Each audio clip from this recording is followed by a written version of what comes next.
sejam todos bem-vindos ao meu canal. Para quem não me conhece, eu me chamo Janaína, sou mãe de 2, tenho uma criança em suporte grau 3. E para quem já me conhece, sejam todos bem-vindos, eu desejo uma ótima semana para vocês, tá? Então, gente, vou começar a falar para vocês como é que foi o começo da semana, né? E graças a Deus o Samuel já retornou às terapias, né? Algumas terapeutas elas estavam de férias. Gente, eu peço que vocês não reparem, tá, o cenário, porque a casa ainda está em obra externa, então a obra é muito cara, né? Se você já fez obra na sua casa, você sabe quanto é custoso, quanto é demorado. Às vezes você depende da boa vontade dos pedreiros, mas vamos voltar ao assunto das terapias. Então, gente, eu vou falar para vocês como é que foi cada terapia. Vou começar pela psicopedagoga, né? Então, a psicopedagoga, ela mudou a sala e ela explicou que essa mudança de sala foi para trabalhar mais a atenção do Samuel. Por quê? Porque ela observou que quando existem muitas informações na sala, o Samuel meio que se perde. Ele começa a rodar. Isso é uma forma de se regular. Então, menos informações, ele tem mais foco. E aí ela pegou um brinquedinho, que é como se fosse uma minhoca de montar e desmontar várias peças uma em cima da outra. E esse brinquedo, ela pode fazer vários trabalhos, né? Como, por exemplo, colocar um do lado do outro, ensinar ele a apontar, a colocar a bola dentro da boca da minhoca, ou colocar a minhoca uma em cima da outra, para poder fazer com que ele direcione a bolinha, para a bolinha descer, e dar função àquelas peças, né? E ela disse assim, olha, Janaína, a minha função como psicopedagoga é diminuir as estereotipias do Samuel e dar função para ele.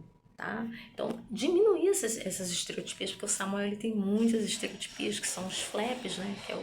que é o balançar das mãos, e algumas ele até diminuiu, que ele tinha mania de correr e se jogar o corpo contra a parede, graças a Deus. E esse aqui, né? que ele pegava assim, ficava beliscando o rosto e já estava até machucando o rosto dele. Aí ela, graças a Deus, ela trabalhando, ela conseguiu diminuir essa estereotipia, tanto que ele não tem mais, ele só tem mais o flap e o rodar.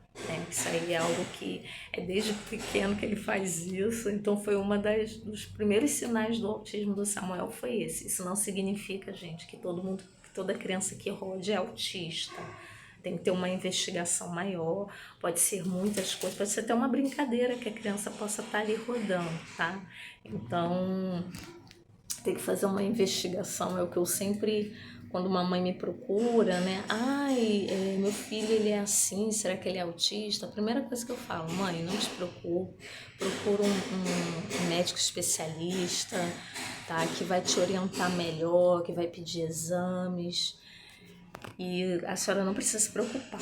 E vamos lá, gente, foi a psicopedagoga que eu acabei de falar e depois foi a terapeuta ocupacional. Na verdade, a terapeuta ocupacional, ela me chamou para fazer uma reunião.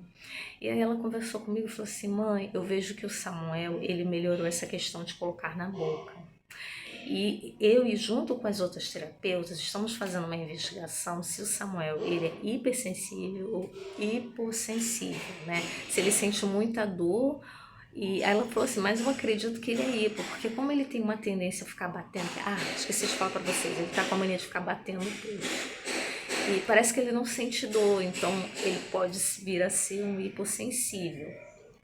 Ela falou pra mim, ela falou assim, o que você espera de melhora pra ele?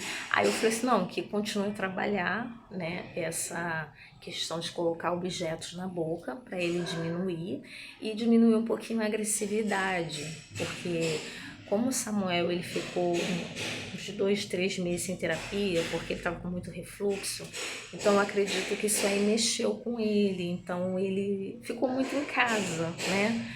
E aí, como ele ficou em casa, ele ficou sem terapia, então ele ficou muito agitado, ele ficou um pouco agressivo, aí ficava mordendo a gente, mordeu a cabeça do irmão. Então foi muito ruim para o Samuel ficar sem terapia. E agora ele melhorou, né? Voltou à natação, voltou às atividades, graças a Deus ele deu uma melhorada. Agora vamos para a psicóloga. É porque eu procuro fazer todas as terapias de uma vez, entendeu, pessoal? Para não ficar toda hora, todo dia indo lá. Porque a clínica, ela é longe da minha casa. Então se torna um pouco distante e caro, né? Então eu procurei fazer tudo num dia só. Vamos lá na psicóloga. A psicóloga, ela pegou um ônibus e colocou pro Samuel. E ela falou assim, nossa, foi muito legal essa experiência com o Samuel, porque ele explorou os objetos. Ao invés de ele colocar o ônibus na boca, ele desmembrou o ônibus, né? E foi tirando cada pecinha e colocando na boca. Aí eu fiquei tão feliz que ela falou assim, olha, o Samuel hoje está de parabéns, ele foi muito bem, ele diminuiu essa questão da boca, ele teve muito foco, ele teve muita atenção. É aquilo, né, gente? O amanhã a Deus pertence. O autismo, ele é como se fosse um quebra-cabeça, né? A gente vê casos na internet daquele rapaz, né, que ele é professor de Harvard, e ele veio falar depois dos 11 anos de idade, né? Ele, aos 37 anos, ele virou professor da universidade mais conceituada do mundo, entendeu? Então, assim, também ele teve uma mãe maravilhosa, que não desistiu dele, que ficou ali estimulando. Nem toda comunicação nasce da fala e nem toda voz usa palavras dita em voz alta. Durante muito tempo acreditou que falar era a única forma legítima de se comunicar. Hoje sabemos que isso não é verdade. Existem muitas formas de falar. Só aqui reforçando para vocês essa questão da comunicação, que a lição que as pessoas elas têm que ter em mente para o futuro, ele não está escrito num diagnóstico, nem num silêncio, nem nas limitações do presente, ele está aberto. Assim como toda ciência, a mente humana ela tem muitas possibilidades. A gente vê aquele cientista, né, que destrinchou o universo, que ele tinha uma doença neurodegenerativa, Stephen Hawking, ele, naquela condição dele, ele destrinchou o universo, ele era um gênio, né? Então, para você ver que a mente humana, ela está muito além da capacidade do que a gente possa imaginar. Tá? Um exemplo de ciência, algo que parecia impossível, até porque a ciência ela não é estática, impossível mesmo, durante décadas, né? Lesões graves na medula significavam uma sentença definitiva, né? Pessoas que ficavam tetraplégicas, olha, a pessoa ia ficar ali na cama, não ia mais se levantar, ia ficar dependente pro resto da vida.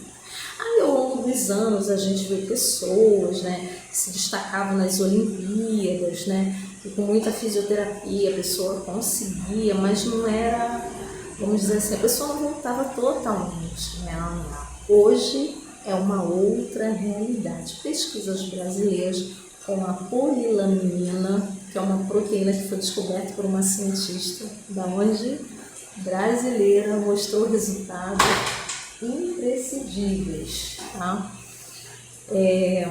Pessoas tetraplégicas voltaram a se mover e dar passos e recuperar suas funções. Foram 6 tetraplégicos que voltaram a andar. Então, gente, o nunca da ciência, ela tem prazo de validade. Então, quem sabe daqui a algum tempo, novos medicamentos que vão surgir possam mostrar um outro resultado, né? Os autistas, né, ficarem mais funcionais, ajudarem mais ou até mesmo reverter isso.